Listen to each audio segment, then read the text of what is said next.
বাগেরহাটে আমাদের আজকে নতুন উদ্বোধন হচ্ছে, নতুন সার্ভিস সেন্টার বাগেরহাটে। আপনার দেশ এবং দেশের বাইরে থেকে যারা এই সার্ভিস সেন্টারে সার্ভিস দিবেন সবার জন্য শুভকামনা থাকলো।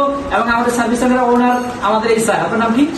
বলুন, কথা বলুন। আমি মোহাম্মদ শাহাবুদ্দিন সিদ্দিকী, আপনাদের সকলকে আন্তরিক অভিনন্দন জানাচ্ছি ডিএক্সএল বাগেরহাট সার্ভিস সেন্টার থেকে। আমি নিশ্চিতভাবে আপনাদেরকে জানাচ্ছি যে এই সার্ভিস সেন্টার থেকে আপনারা সর্বোচ্চ পরিমাণে ভালো সার্ভিস পেতে পারবেন এবং আমি সেই ব্যাপারে আপনাদের সর্বদা সহযোগিতা করবো এবং আমি আপনাদের সহযোগিতা কামনা করছি। জি, good morning DXL, good morning Bagerhat. আমরা বাগেরহাটে নতুন সার্ভিস সেন্টার ওপেন করেছি আলহামদুলিল্লাহ, এবং ডিএক্সএল এর সমস্ত লিডার ডিস্ট্রিবিউটর সবাইকে অনুরোধ করব আপনারা এই রিজনে বিজনেসটা বিল্ড করবেন, বিজনেসকে দ্রুত বর্ধনশীল করবেন, এবং আমি আপনাদেরকে এনশিওর করছি বাগেরহাটের সার্ভিস সেন্টার অবশ্যই আপনাদেরকে সমস্ত ধরনের